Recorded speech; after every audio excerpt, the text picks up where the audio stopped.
The massive screen in Earth's Defense Command Center lit up with an unknown signal. Admiral Tom Stone stood straight, his weathered hands clasped behind his back as he watched the strange symbols dance across the display.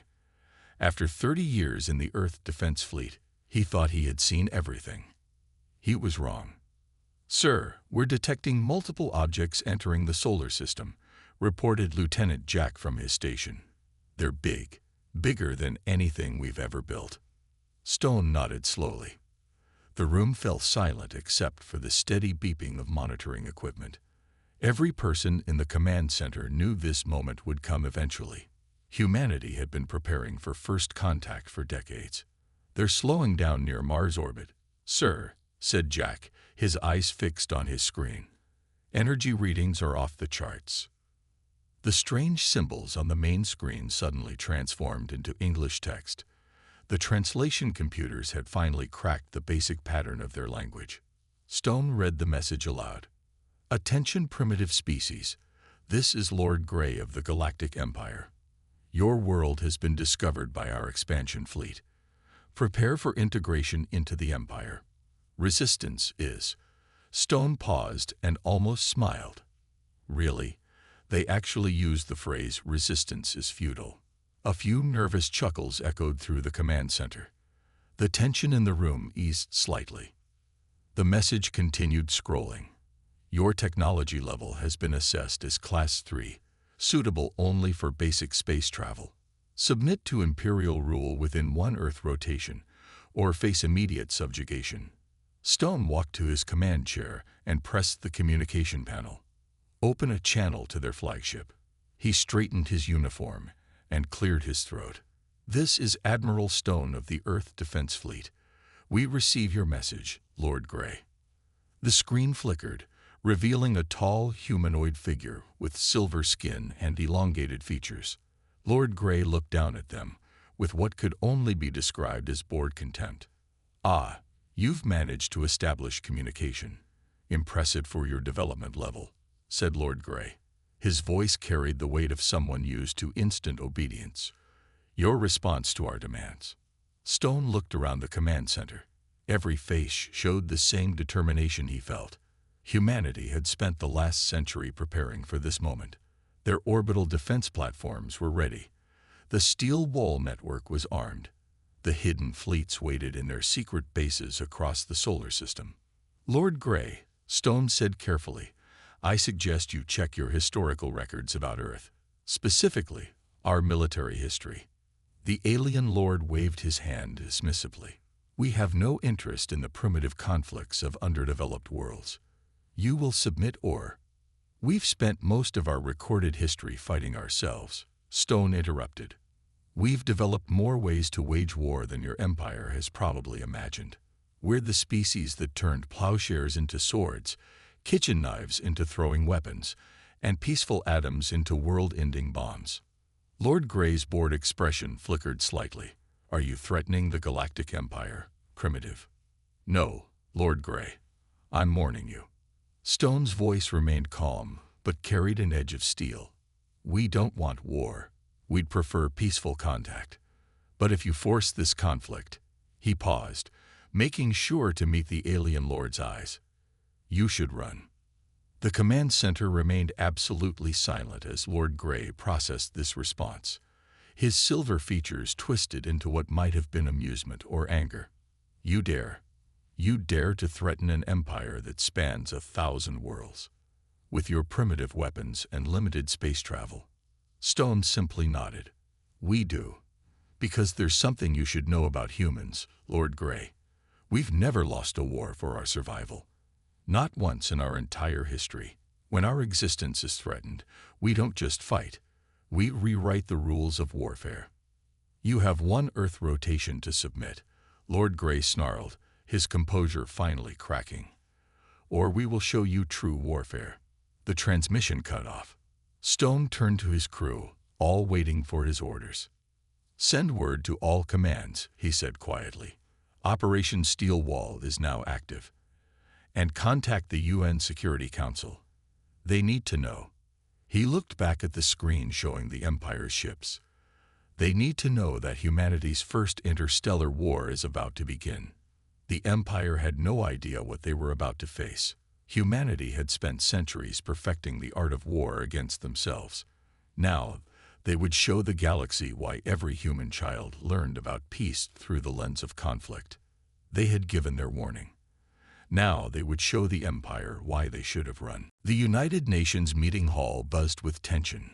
World leaders sat around the massive circular table, their faces lit by the blue glow of holographic displays. At the center of the room stood General Mike West, his uniform crisp despite the early morning emergency meeting. "Ladies and gentlemen," West began, "the Empire's ambassadors will arrive in 30 minutes. Before they do, we need to decide how to show them exactly what they're walking into." The Russian president leaned forward. "Why waste time? We should just show them our nuclear arsenal." "No," said West, shaking his head. "Nukes won't scare them. We need to show them something far more frightening. Human history." The doors opened, and Captain Jim Brooks wheeled in what looked like an old-fashioned projector. The world leaders exchanged confused looks. "Trust me," West said with a grim smile. "Sometimes the old ways work best." When the Empire's delegation arrived, they found the meeting hall darkened. Lord Grey and his 3 advisors took their seats, their silver skin gleaming in the dim light. "This primitive gathering is a waste-off," Lord Grey began. "Please watch," West interrupted, nodding to Brooks. The projector hummed to life. The first images filled the wall. Ancient cave paintings showing humans hunting massive beasts with nothing but spears. "We started as prey," West explained, "but we refused to stay that way." More images followed. Bronze swords, iron shields, the first armies of human history. "We learned to make weapons from the earth itself." Lord Grey shifted uncomfortably as the presentation continued. Medieval castles under siege, cannons breaking stone walls, ships at war on endless oceans. "We mastered warfare on land and sea," West continued. "Then we looked to the sky. World War I footage began playing. Tanks crushing through trenches, planes dogfighting above clouds. The Empire advisors whispered among themselves as they watched humans adapt to every new battlefield. "But that wasn't enough," West said softly. "We went further." World War I imagery rolled across the screen. Aircraft carriers, massive tank battles, cities rebuilt from ashes. One of the Empire advisors stood up. "This is meant to impress us. Your primitive conflicts are nothing compared to." "We're not finished," West cut in. "Captain Brooks, show them the Cold War." Nuclear test footage filled the wall. Massive mushroom clouds rose into the sky. Submarines capable of ending civilizations lurked beneath oceans. Spy satellites watched from above. "In less than 200 years," West explained, "we went from horse-drawn carriages to weapons that could crack planets. And that was just our first attempt." The modern footage began. Orbital defense platforms, energy weapons, the steel wall network that surrounded Earth like a web of deadly stars. "But here's what should really worry you," West said, his voice deadly quiet. "All of this, all these weapons, all these wars, we did this fighting ourselves. Imagine what we'll do when we fight you." Lord Grey stood up, his silver face unreadable. "You show us images of destruction and expect us to flee. The Empire has conquered 1,000 worlds." "And how many of those worlds fought back?" West asked. How many of them had spent their entire history preparing for war? How many turned their entire planets into fortresses? The room fell silent. On the wall, the final images played. Earth's hidden fleets, its orbital rings, its armies standing ready. "You have 2 choices," West said. "Leave our solar system, establish peaceful contact, and we can be allies. Or attack us." He paused as the lights came back on. "And learn why humans are the only species in the galaxy that turned killing into a science." Lord Grey's advisors huddled around him, speaking rapidly in their own language. The alien lord's confidence had visibly cracked. "You're bluffing," Lord Grey said finally. No species would develop so many ways to destroy themselves. West smiled, but it didn't reach his eyes. That's the problem, Lord Grey. We didn't develop these weapons to destroy ourselves. We developed them to survive. And we're very, very good at surviving. He walked to the door, then turned back one last time. You have 12 hours to leave our system. After that, he shrugged. Well, we warned you to run. As the Earth's leaders watched the Empire delegation leave, the Chinese president turned to West. Do you think they'll listen? West looked at the final image, still frozen on the wall. Earth's combined military might ready for battle. For their sake, they better. Because if they don't, he sighed. They're about to learn why humans write so many books about war and so few about peace. The warning had been delivered. Now, humanity waited to see if the Empire was wise enough to heed it. The Empire's answer came not with words, but with fire. Their ships broke through Mars' orbit, weapons blazing, heading straight for Earth. Admiral Stone watched from the command center as 500 Empire warships approached in perfect formation. They really don't learn, do they? He muttered. Then louder. Execute Operation Steel Wall. Let's show them how humans fight. The Empire fleet moved forward confidently, their sensors detecting nothing unusual. Lord Grey stood on his flagship's bridge, watching Earth grow larger on his view screen. See, he told his officers. Their warnings were empty. They have no real defenses. Then the first mine exploded. The Empire had never seen mines like these before. They weren't simple explosives. They were smart weapons. Each one carried a tiny AI that thought like a human warrior. They didn't just explode. They hunted.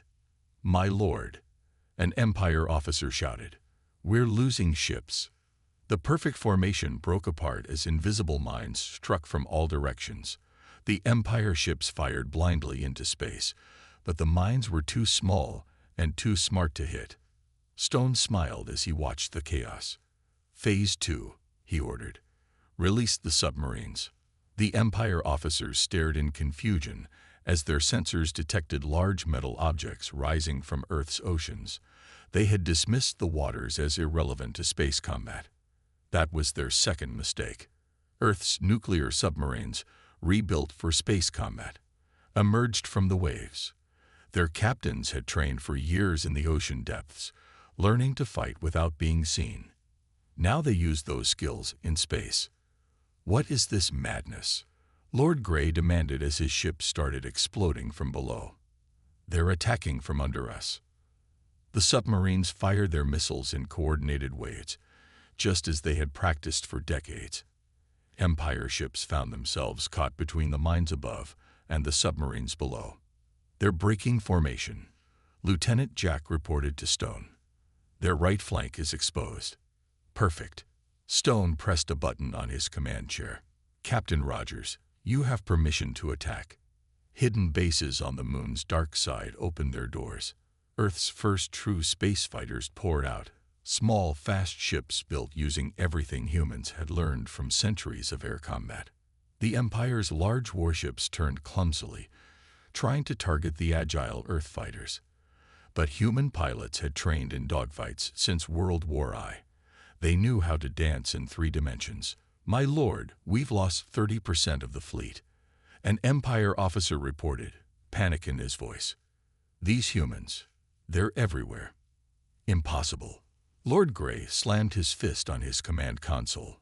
They're primitives. How are they doing this? The answer came from his tactical officer. Sir, they're not fighting like a normal army. Each human ship fights differently. There's no pattern to predict. Stone watched the battle with calm satisfaction. The Empire had expected an enemy that would line up and fight by their rules. Instead, they got humanity. Creative, unpredictable, and absolutely ruthless when threatened. Sir, Jack reported, the Empire fleet is pulling back. They've lost almost half their ships. Send them a message, Stone ordered. Just 3 words. We warned you. But Lord Grey wasn't finished. His flagship turned toward Earth, its main weapon powering up. "If we can't conquer them," he snarled, "we'll destroy their world." That was their final mistake. "They're charging their planet cracker," Jack reported. Stone nodded. "Signal the Mars base. Release the hunter-killers." From hidden bases on Mars, thousands of tiny ships emerged. They looked like metal insects, each one barely big enough for a single pilot. The Empire had never seen anything like them because humans had designed them specifically for this moment. The hunter-killers swarmed Lord Grey's flagship like angry bees, cutting into its hull with laser precision. Empire crews found themselves fighting in corridors against boarding parties of trained human Marines. "Fall back," Lord Grey finally ordered. "Full retreat." The remains of the Empire fleet fled, leaving their damaged ships behind. The first battle for Earth was over. In the command center, Stone looked at the casualty reports. The Empire had lost nearly half their fleet. Earth had lost less than 10% of its forces. "Send word to all commands," Stone ordered. "The Empire now knows how humans fight. But they haven't seen anything yet." He looked at the tactical display showing the retreating Empire ships. "Phase 2 begins tomorrow. Now we show them why they really should have run." The first battle was over. But the war was just beginning. Lord Grey stood before the Empire's high command, his silver skin dulled with shame. The holographic displays behind him showed the devastating losses from the first battle. "These humans," he reported, "are not what we thought. But I have a solution." His eyes gleamed. "We will use the Planet Breaker, the Empire's greatest weapon." A massive ship capable of cracking worlds moved into position near Jupiter. Its size blocked out the stars, its weapon ports glowing with deadly energy. In Earth's command center, Admiral Stone watched the massive ship approach. "Sir," Lieutenant Jack said, "that thing could destroy Earth with one shot." Stone's face showed no fear. Instead, he smiled. Finally, they'd done exactly what we wanted. He pressed his command console. "Execute Project Phoenix." Across the solar system, hidden doors opened in asteroids. Secret bases activated on Mars moons. Cloaked stations powered up in the rings of Saturn. For 50 years, humanity had hidden its real fleet, waiting for this moment. The Empire crew on the Planet Breaker watched in shock as their sensors came alive with thousands of new signals. "Impossible," the Empire captain shouted. "Where did these ships come from?" Human vessels emerged from every direction. Not the defensive ships from the first battle. These were warships built for attack. Each one carried weapons designed specifically to fight the Empire. "This is Admiral Stone, to all Phoenix units." Stone's voice came across all channels. "The Empire just made their biggest mistake. They threatened our home. Show them why that was wrong." The human fleet moved with perfect coordination. They had trained for this moment for decades, studying the Empire's tactics from old battles across the galaxy. The Planet Breaker fired its main weapon, but the human ships were ready. They scattered like startled birds, moving in patterns the Empire had never seen. "My lord," an Empire officer called Lord Grey. "The humans, they're using attack formations we've never encountered." Lord Grey watched in horror as the human fleet demonstrated warfare techniques the Empire had never imagined. Ships moved in three-dimensional patterns that seemed impossible. Fighters acted like they could predict where Empire weapons would fire. "How?" Lord Grey demanded. "How are they doing this?" The answer came from an Empire analyst. "Sir, we found their historical records. They call it video games. They've been practicing space combat in simulations for over a century." The Planet Breaker's defenses began to fail as human ships attacked from angles its designers had never considered. Centuries of warfare had taught humans to find weakness in any defense. "Status report," Lord Grey commanded. "My lord, we're detecting human ships inside our shield perimeter," an officer reported. "They're using our own shield frequencies against us." Stone's voice came over the Empire communications. You thought we were primitive because we hadn't spread across the stars. But that's not why we stayed on Earth. We stayed because we were preparing for the day someone like you would come. The Planet Breaker's command deck shook as human weapons found their mark. The Empire's greatest weapon began to break apart, not from brute force, but from precisely targeted strikes at its weak points. Impossible, Lord Grey shouted. How did they know where to hit us? Another Empire analyst answered. Sir, they've been studying our ship designs since we entered the system. They found weaknesses we didn't even know existed. The Planet Breaker's power core began to fail. Emergency alarms blared across every deck. Evacuate the ship, Lord Grey ordered, his voice hollow. Send word to High Command. The humans are not what we thought. As escape pods launched from the dying Planet Breaker, Admiral Stone sent one final message. Let this be a lesson. You threatened our world, so we showed you our real fleet. You brought your greatest weapon, so we showed you our true strength. You thought we were primitive because we had just one world. The truth, one world was all we needed. The Planet Breaker exploded in a brilliant flash, lighting up the solar system like a new sun. As Empire survivors fled, they carried with them a terrifying truth. Humans hadn't been trapped on Earth. They had been waiting, preparing, building in secret. And now, thanks to the Empire's mistake, humanity was ready to take the war to the stars. Stone looked at his crew. Send word to all commands. Phase 3 begins now. The Empire wanted to see primitive humans. His eyes hardened. Let's show them what primitive really means. The Empire had never seen an invasion like this. Their border worlds reported strange attacks, hit-and-run strikes that disappeared before defenses could respond. Ships vanished without trace. Communication stations went dark. Major Bill Ryan stood on the bridge of the stealth ship Shadow, watching his strike team prepare for another raid. They'd spent the last week hitting Empire targets, using tactics that went back to Earth's ancient warriors.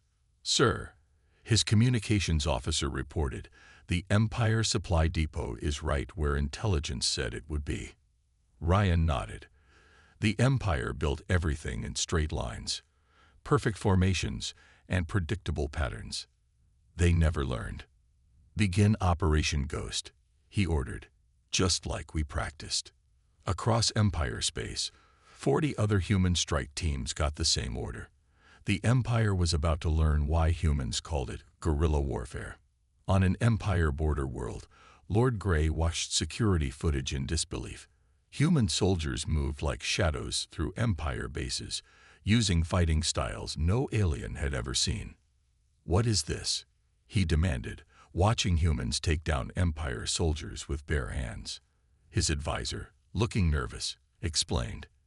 They call it martial arts. Apparently, humans turned fighting into a sport. They practice combat for fun. For fun? Lord Grey couldn't understand. Who practices war for entertainment? The answer came as human strike teams demonstrated centuries of combat evolution. They used everything: boxing, wrestling, tactical formations from ancient armies, modern special forces techniques. My lord, an officer rushed in. The humans, they're not just raiding anymore. They're teaching the border worlds how to fight.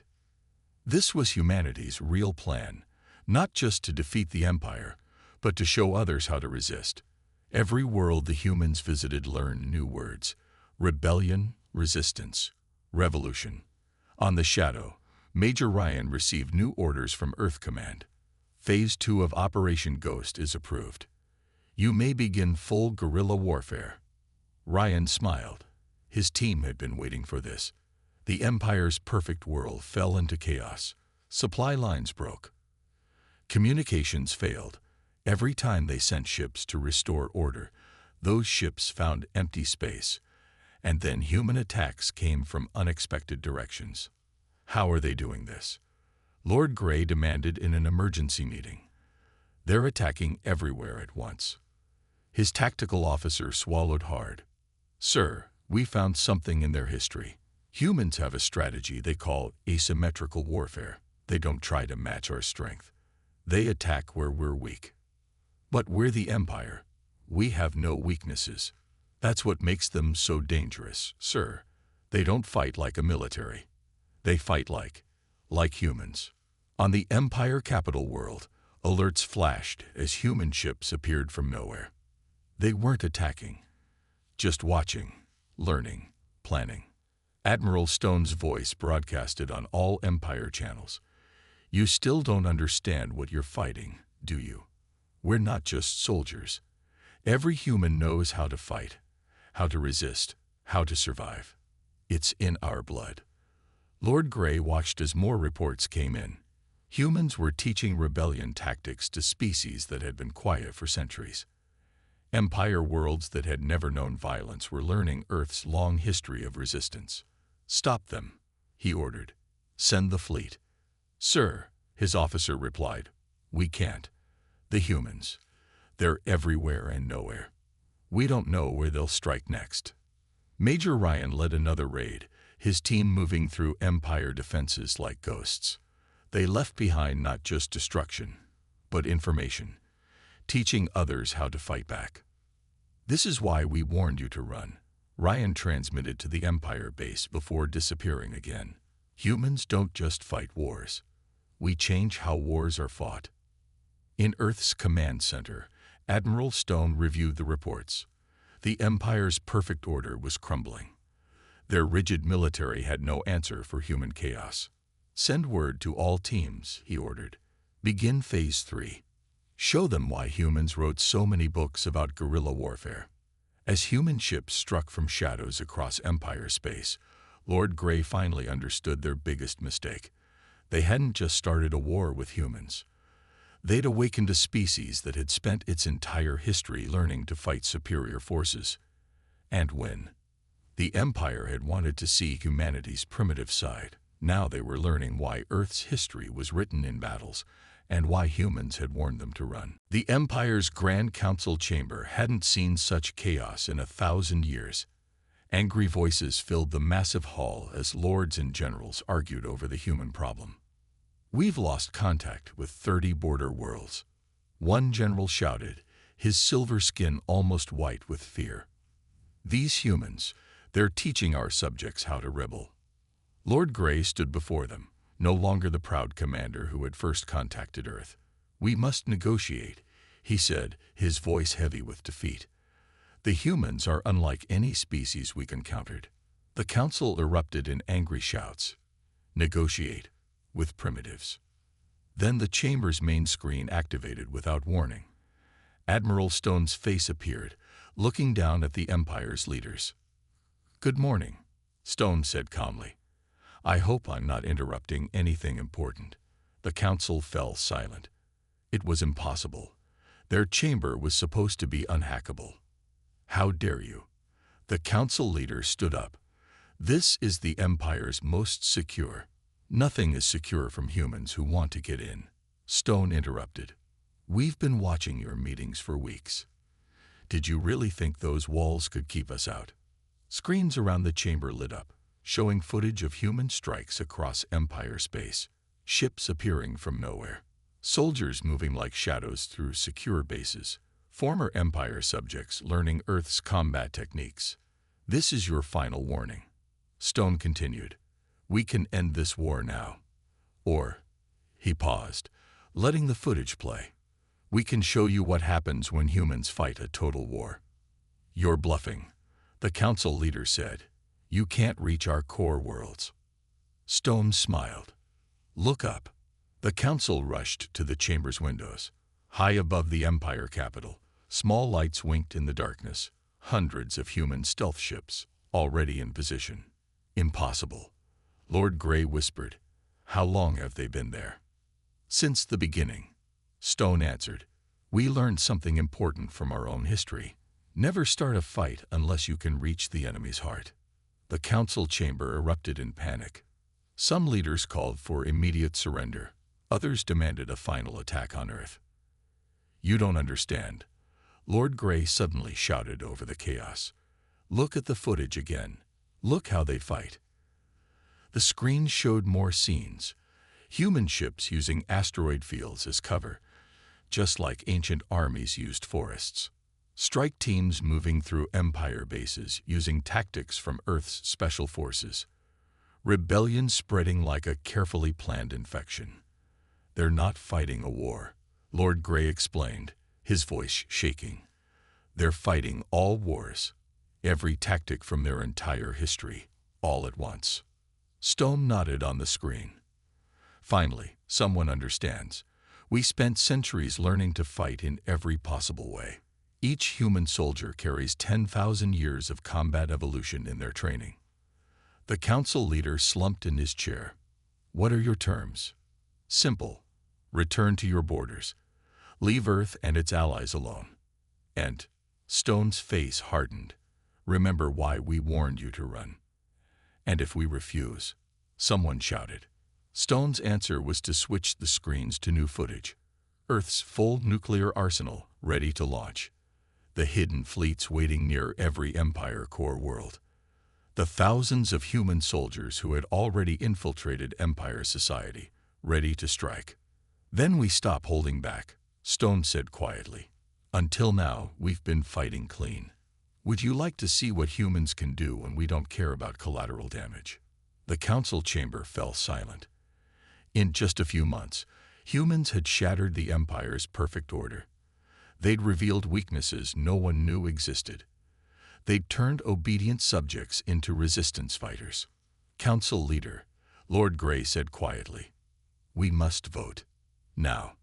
As the Empire's leaders began their vote, Stone waited patiently on screen. He knew what their choice would be. The Empire had finally learned what Earth's history had taught humanity. Sometimes the most dangerous enemy isn't the biggest or most advanced. Sometimes it's the one who has spent their entire history learning to fight against impossible odds. The Empire had wanted to see primitive humans. Instead, they'd awakened a species that had mastered the art of war in all its forms.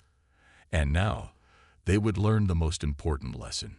When humans warn you to run, you should listen. The signing ceremony took place on Mars, humanity's first colony. Admiral Stone stood at the massive window of the newly built peace station, watching Empire ships approach under white flags, another human tradition they'd been forced to adopt. Quite a view, isn't it? Stone said to Major Ryan, who stood beside him. 3 months ago, they thought we were primitives. Now they're coming to us for peace. The Empire delegation entered the conference room, led by a humbled Lord Grey. Gone was his early arrogance, replaced by a cautious respect that bordered on fear. Behind him came the council leader and representatives from 30 former Empire worlds, planets that had gained independence thanks to human training and support. Before we begin, the council leader said, I must know, how long had you planned this? Stone smiled. Since we first detected your Empire's signals, 50 years ago, we knew someone would come eventually. So we prepared. We hid our real fleet. We built bases in asteroids. We trained soldiers in every form of combat humans had ever created. But why? Lord Grey asked. Why not just join the Empire peacefully? Major Ryan laughed. Because humans don't bow. We never have. In all our history, we've never accepted rule from above. We fight. It's what we do. The peace treaty was displayed on the room's main screen. Its terms were simple but firm. 1. The Empire would withdraw to its original borders. 2. Earth and its allies would be recognized as an independent federation. 3. Former Empire worlds could choose their own path. 4. A new law would be added to Empire records: never engage humans in combat. As the council leader read the terms, Stone activated another screen. It showed the full extent of human military power, the hidden fleets, the stealth bases, the nuclear arsenals, the armies of trained soldiers ready to fight in any environment. This is what you would have faced, Stone said quietly, if we had gone to total war. Everything you've seen so far. That was us being gentle. The Empire leaders stared at the display in shock. The humans had never used their full strength. They'd won using just a fraction of their power. "Sign the treaty," Lord Grey advised his leaders. "Sign it before they decide to show us what they can really do." As the council leader pressed his hand to the document, Stone revealed one final surprise. "We're also providing you with a historical record, a warning for future Empire generations." The screen changed to show footage from Earth's military history, ancient battles, modern wars, guerrilla campaigns, resistance movements, everything that had taught humans to fight and win. "Study it," Ryan suggested. "Learn why we fight the way we do. Learn why we warned you to run." After the signing, the Empire delegation prepared to leave, but Lord Grey stayed behind for one last question. "Admiral Stone," he said, "what would you have done if we hadn't backed down? If we had forced you into total war?" Stone's face grew serious. "There's an old human saying, Lord Grey. God created war so Americans would learn geography. Well, we would have given your empire a geography lesson they'd never forget." As the Empire ships departed, Earth's defense fleet emerged from hiding one last time. Thousands of ships, each carrying weapons the Empire had never imagined, formed an honor guard for the departing delegation. "Think they've learned their lesson?" Ryan asked. Stone watched the Empire ships disappear into deep space. "They'd better have. Because next time," he turned to look at Mars, where human colonies were already expanding. "Next time, we won't be fighting from just one world." In the days that followed, the Empire added a new chapter to their historical records. It told of a species that seemed primitive but carried the wisdom of countless battles, a species that had turned their single world into an impregnable fortress, a species that had warned their enemies to run. The final entry read simply, "When meeting humans, remember their warning. They do not fight like other species. They do not wage war like the Empire. They fight with the combined knowledge of 10,000 years of combat. If they warn you to run, run." And so peace came to the galaxy, maintained by a simple truth. Sometimes the most powerful species isn't the one that rules 1,000 worlds, but the one that learned to defend their single world against anything the universe could throw at them. The Empire had wanted to see primitive humans. Instead, they'd met humanity at its finest, defiant, unbreakable, and willing to teach the stars themselves why Earth had warned them to run.